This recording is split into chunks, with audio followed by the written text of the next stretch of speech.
jenis jambu Kesumo Abang kawan, kita juga mengupload kembali karena hujan pertama kawan di daerah saya lumayan lebat. Setelah dampak hujan tentu ada perubahan-perubahan. Itulah sebabnya kawan, ketika hujan pertama kali juga ditumbuhi oleh, maksudnya berkembang biaknya sebuah kutu putih atau penyakit-penyakit yang menyerang pada tanaman jambu. Oleh sebab itu kawan, namanya hujan itu kalau pada tumbuhan juga tumbuhnya tumbuhan dari yang tandus kering, akhirnya tumbuh tumbuhan juga bersamaan dengan seperti itu, juga tumbuh kembangnya hewan-hewan atau penyakit-penyakit yang menyerang pada tumbuhan. Juga demikian pada tanaman jambu air, tentu ketika diguyur hujan pertama kali juga tumbuh kembangnya sebuah penyakit atau hewan-hewan tertentu yang hinggap di buah jambu air. Dan tentu sebagai manusia kita juga bisa merekayasa dengan membungkus dan lain-lain. Tetapi karena ini hanya kreatif, tanaman jambu air di pot, kita tidak perlu melakukannya, atau kita perlu melakukannya juga terserah kita. Tetapi kadang-kadang kenapa pembusukan harus terjadi? Memang jenis tanaman ini sangat rawan, jenis jambu air. Tetapi ada juga jenis buah yang lain, bahwa untuk ulat-ulat buah atau hewan-hewan penyerang buah itu kadang-kadang juga tidak menyerang pada sembarangan buah. Ada buah tertentu yang tidak terserang lalat buah. Kalau kita ada sampling misalnya buah kedondong, juga buah yang lain. Tetapi buah jambu air ini sangat rentan kawan untuk diserang kutu buah atau lalat buah.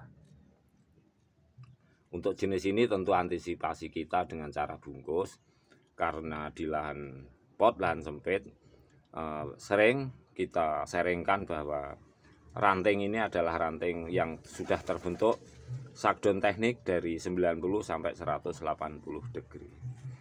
Ini salah satu tanaman buah yang rentan terhadap serangan penyakit buah di saat terguyurnya hujan.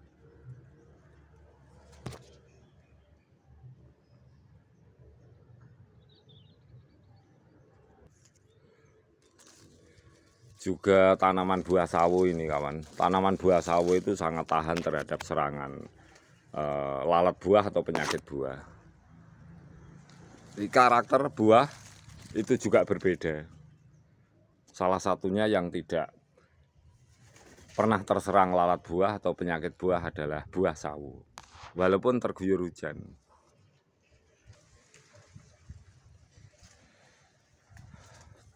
Juga tanaman buah kedondong kawan, ini sangat tahan terhadap serangan penyakit buah, lalat buah. Tidak peduli musim kemarau atau musim penghujan, kalaupun jenis kedondong ini terserang rusak hanya kulit bagian luar saja, tidak menembus ke dalam. Jadi lalat buah itu juga ulat buah sangat tahan sekali. Salah satunya adalah pohon sawo, buah sawo, juga buah kedondong. Kalau jenis tanaman vegetable, sayur-sayuran, misalnya kalau jenis tanaman cili seperti ini kawan. Nah, kalau cili juga salah satu tumbuhan yang sulit terkena serangan lalat buah. Walaupun di musim kemarau, di musim penghujan, kalau buah cili atau buah lombok sangat sulit untuk terserang lalat buah. Jadi ini tidak peduli musim kemarau, musim penghujan, akan tetap aman. Tidak perlu kita khawatir terhadap serangan lalat buah atau ulat buah pada buah tumbuhan lombok atau tumbuhan cili. Juga demikian tanaman buah jeruk kawan. Rata-rata buah jeruk apapun itu juga sangat tahan terhadap serangan lalat buah atau ulat buah. di saat musim penghujan atau kemarau. Juga pertumbuhan tanaman buah jeruk minti, kawan. Jeruk sayur, jeruk masak sangat unik sekali dan spesial buahnya. Ini mengalami generatif fase yang terus siklus memutar. Jadi antara generatif fase juga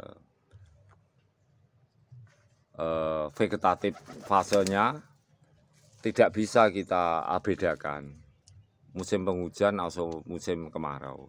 Jadi ada namanya pohon-pohon tertentu yang dalam pertumbuhan fase generatif dan vegetatifnya itu tidak bisa dibedakan setelah pohon ini dalam usia dewasa.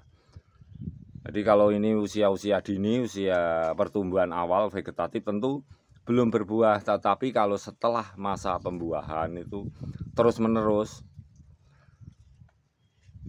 akan terus berbunga berbuah. Jadi ada pohon yang sifatnya generatif dan vegetatifnya itu siklusnya sama,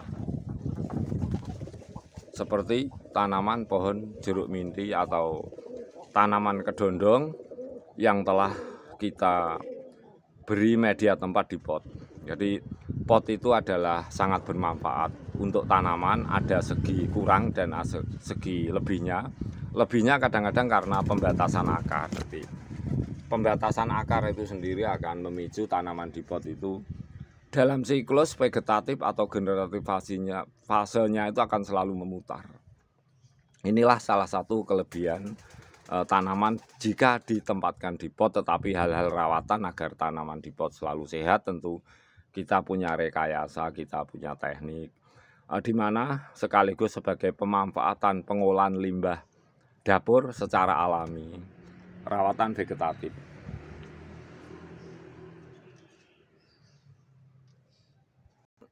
Baiklah sahabatku, semoga sharing-sharing yang berulang ini menjadi ingatan kita semua. Ada buah itu memang yang rentan serangan penyakit, juga ada buah yang tahan terhadap serangan penyakit buah. Di antara yang rentan yang untuk kali ini seperti tanaman jambu kesemu abang, masih ada buahnya, kita sebut masih dalam generatif fase.